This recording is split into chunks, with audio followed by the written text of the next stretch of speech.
Life is full of interruptions and detours, and sometimes it can be messy. That's why this journey to change and progress that we all desire is not a straight line. However, while we cannot completely escape these chaotic moments, life itself is not meant to be lived in chaos on a daily basis.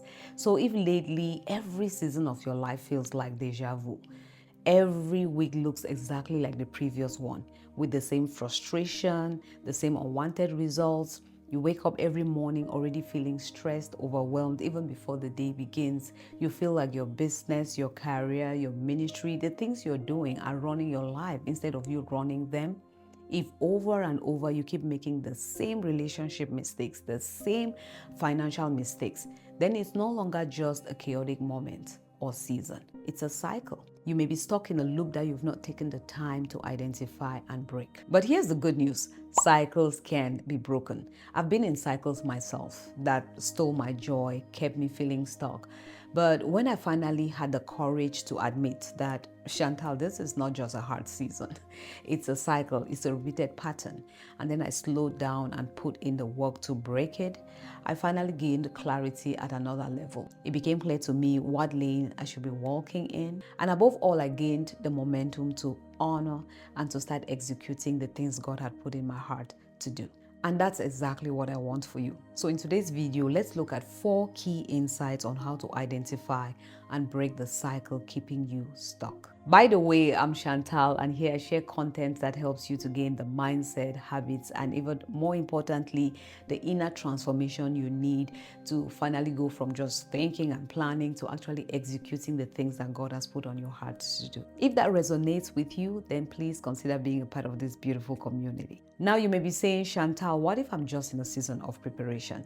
A few weeks or maybe months ago, I shared that not every delay in your life is divine preparation, and I left you with a template to help. But in today's video, I want to share 2 quick clues that can help you see that you are in a cycle and not divine preparation. The first one is that there is no real measurable progress. When you're in a season of preparation, things might move slower than you would like. You may be very, very far away from that big expected outcome, that big business launch, that job promotion, that health miracle, that financial breakthrough. You're still waiting for your Prince Charming. Even if those big external results are not evident yet, there is some internal progress happening. There's growth in your mindset. You're no longer thinking and reacting the way that you used to.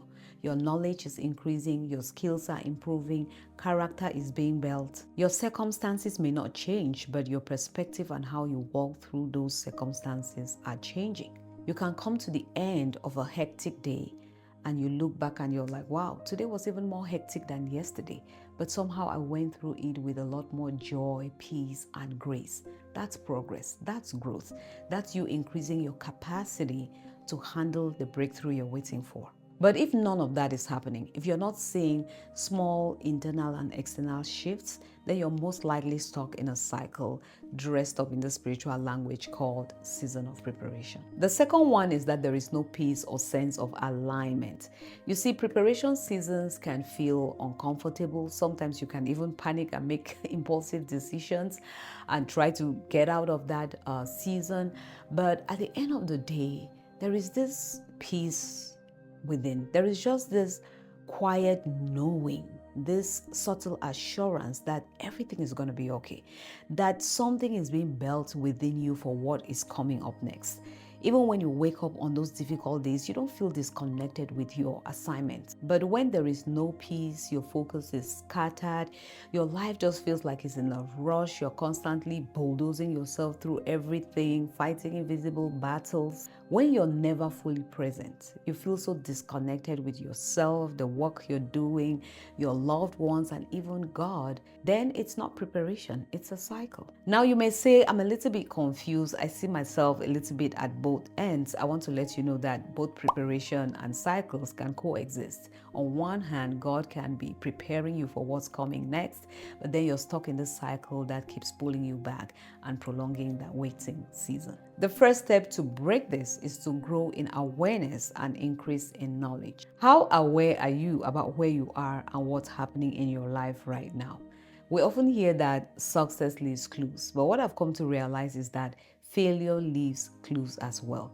If you pay close attention to that moment of failure, you realize that there is a certain way of thinking, talking, acting that always brings you right back to that starting point. And if you dig even further, you realize that there is another reason why you think, talk, and act in that manner. When we ignore those clues, when we just keep pushing forward without stopping to reflect, all that forward movement is just like pouring fresh, clean water into a cup that's full of holes. At the end of the day, the cup may look a little bit wet, but it would remain empty. There was a season in my life that just felt so overwhelming. I felt like I had so much to do with very little time and energy to do it.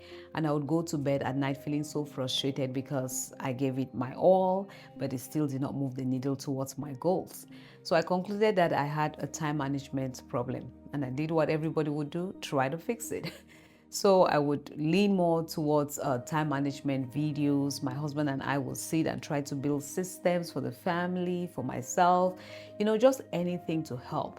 It helped a little bit, but I could still tell that something wasn't right. I was still struggling somehow. When I finally slowed down to dig deeper, I realized that time management was just a surface problem. The real thing was the procrastination and avoidance tendencies, especially when things got overwhelming. And even that was rooted in perfectionism. And even the perfectionism was rooted in a certain mindset and belief system that needed to be renewed. So I had to work backwards from mindset back to the time management, and it changed everything. Now imagine if I had not taken the time to look beneath the surface. I'd be stuck chasing every time management podcast, video, books, seminar, and finally conclude that, oh, it doesn't work. No, it works. It's just not addressing the root cause of my problem, because those videos I used to watch then, I watch now, and it works for me because I'm no longer held by that stronghold in my mind. How aware are you of the patterns in your life? We may all show up with the same behavior, but the root cause could be very different. When last did you do a life audit? Just look at the different areas of your life and then ask some very important questions. What do I really want? What are my values? And what is really going on in my life right now? Which area of my life is screaming for my attention? Where am I bleeding and need immediate action? When was the last time you did a time audit? What's consuming most of my time? What is draining my energy?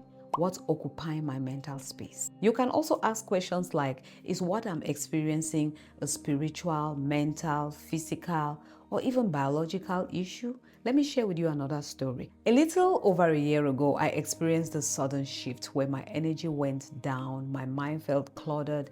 I just didn't feel like myself. I was struggling to carry out the things that I set my mind to do.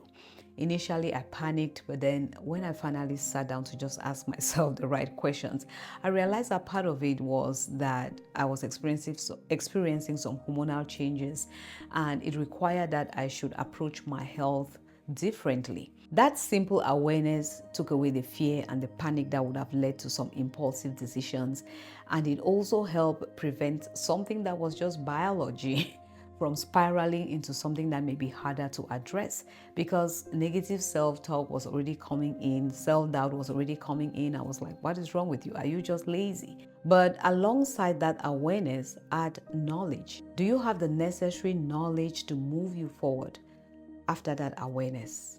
What do you actually know about walking in abundance, about building healthy relationships, about growing in your physical and spiritual well-being? Now, let's be honest, knowledge is not the problem for most people because we live in a time of information overload. Taking action is where so many people struggle.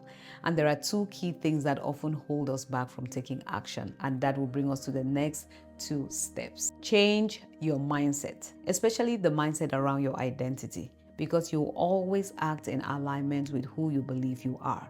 And then change your mindset about that thing that you are pursuing. Because if you keep approaching that area with the same old mindset, you will keep having the same old results. If you keep seeing money as something that is hard to earn, easy to lose, you keep operating from fear and scarcity, even when you have all the tools to move forward.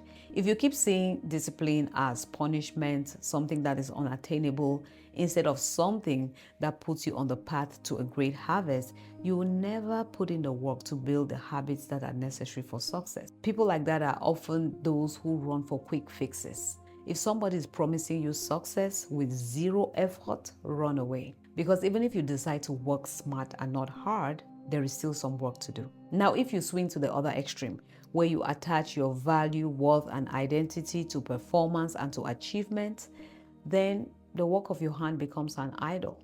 This is another dangerous extreme that can keep you in that cycle of busyness with no progress. So revisit and renew your mindset and your belief system, because nothing can really change on the outside until something shifts on the inside. I've said it before that success and failure are first birthed in the mind before they show up in your habits. And if you need a guide on how to rewire and renew your mind, watch next my previous video. Now, one of the most common things I hear from women I work with, and I've equally experienced in my own life, like I shared before, is that, Chantal, I know what to do. I've gained the mindset and the knowledge, but I don't have the time. I'm stuck in overload. After mindset, that's the second barrier to action. If you are in this place where you feel like you've gained the knowledge, you've even put together the tools that is necessary for you to take action, to break yourself free from that cycle, but you can't find the energy, the time, then you need to create some structure and rhythm in your life. How organized is your life? That great height that you want to reach.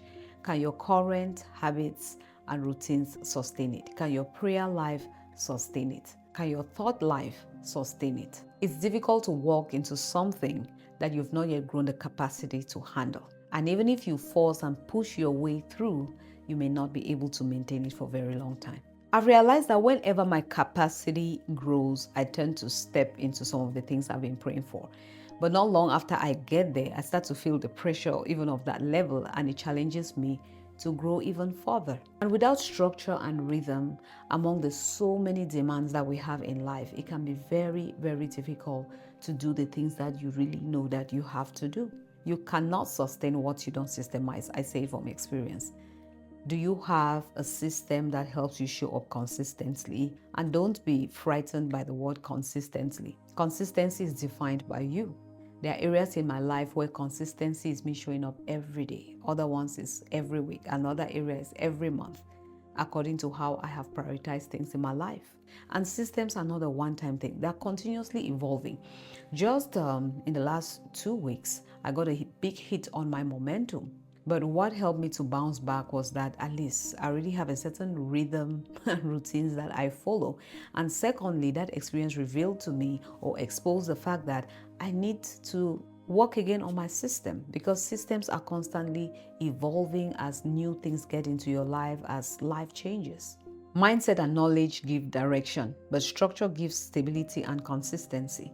Now, if you're wondering how to create systems that actually work for you, I do have some videos here on the channel addressing that. But I have some new frameworks that I've been sharing with my sisters in the Bloom Room community, and I would like to share some of that in the subsequent videos. So please subscribe and stay tuned. Now, this last one is a very important step. Rise up and fight spiritually. You see, not every cycle has to do with mindsets and behavioral patterns. We just finished an amazing series by my pastor. He was talking about the importance of balance for a child of God. And one of the aspects was balancing spiritual things and practical things. There are some things that logic will not fix. Your physical weapons, your journals, your planners, all of that will not fix for you. Sometimes these are generational strongholds. Sometimes it's a direct attack from the enemy, trying to drain you, distract you, discourage you, even make you angry with God and the very world you have been called to serve. That's why it's very important that you take your spiritual walk seriously and you are growing on a daily basis, because you need discernment, and also because you cannot do it alone. And the good thing is you don't have to. If God intended for us to go through this journey, go on with our assignments all by ourselves, then scripture will not have all this, I will help you, I will lead you, I will guide you, I will strengthen you. All those things are there because without Christ, we can do nothing. So please stay strengthened in your spiritual walk and fight from the place of victory. Ask God for discernment. Don't be passive about the cycles you see in your life and in your family, thinking one day will just disappear. The enemy's attacks these days are not very obvious. They are very subtle. Don't allow that cankerworm to slowly take away your joy and your peace. So my prayer for you is that may you stop mislabeling every cycle in your life and call it what it is. May your mind be renewed in Christ so that you can start seeing yourself differently and believing differently. May you overcome laziness and position yourself to grow your capacity. May you stay in close fellowship with God so that you can find strength to build a system that can bring order and maintain order in your life. And above all, may every cycle that once held you bound be broken in Jesus' name. Thank you so much for watching. If you enjoyed this video, please give it a thumbs up, share it with a friend, and I hope to see you in the next.